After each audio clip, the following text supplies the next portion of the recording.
As I mentioned earlier, we have Eva Jugona. She is an equities analyst with Sterling Capital. Many thanks, Eva, for joining us. And now, taking it from the top, whereby we are seeing inflation coming in low at 7.76%. And some analysts are saying that this is likely to dash hopes of an interest rate hike in the next policy meeting, which is next week. For you, what are some of the issues that you will be looking into as we go into next week, into that meeting?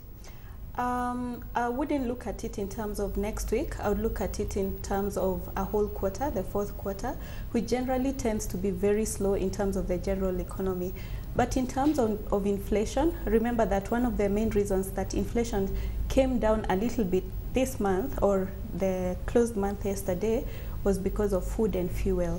Of course, we've had issues with fuel fluctuations over the year. One month it's up, the next month it's down.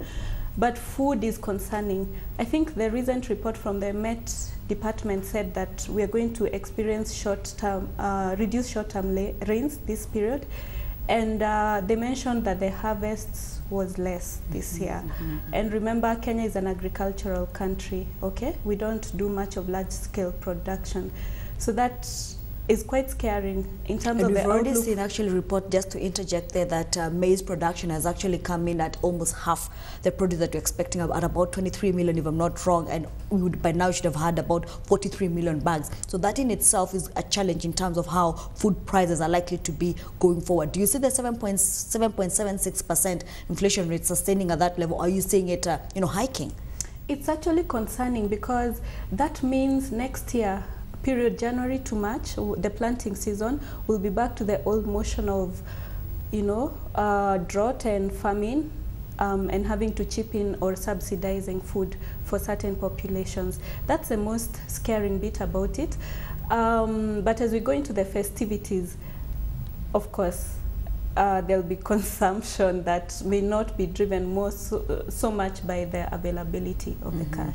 All right, now keeping away from inflation and looking at some of the numbers that came in yesterday, with Kenya Commercial Bank announcing a 17% jump in pre-tax profit to about 15 billion shillings. Were you impressed with the numbers, looking at it from the cost to income ratio to how their non-performing loans, the surge that we saw there? What were your thoughts on the numbers? The numbers were impressive, but as is cutting across, our presumption earlier on, is that the loans and advances have not grown significantly this year. And it raises a big question in terms of what will be the performance of these banks, not necessarily as at the end of 2013, but perhaps a similar period next year when you didn't grow the loans and advances the previous year. But their loans, the fees from commissions increased significantly, and this could be attributed to maybe innovative ways of dispensing their facilities, or how customers are able to access their services. But notably, the non-performing loans were significantly In fact, taking a cue from the non-performing loans that you've just mentioned, we saw that went up by about 34%, and this I'm talking about the gross non-performing loans were about 19.7 billion shillings. For you, is that a key concern, especially because they have not provided as much in terms of the provisions? That is extremely concerning. We've talked about it this year, since June. It was well reflected by Housing Finance, where the non-performing loans were significantly up. It's actually worrying, but we just hope that the banks will come in and just try to address this issue, because when you have loans and advances not growing, but the non-performing loans are going up with very big margins, it's concerning. Interesting that you mentioned that it's concerning. We have Equity Bank reporting next week, Monday. How do you see it coming in, especially since it's one of among the top tier banks? We have KCB coming in at 17% growth in profits. What do you see Equity Bank doing on Monday? Equity, KCB are among the big six, almost the same size. So we are likely to see the same pattern among the two banks, and of course among the six banks, because they specialize in the same clientele base, most likely. So we'll just be comparing as to who was able to manage what better. But who is the bigger titan? Exactly, but for all of them, the costs were up.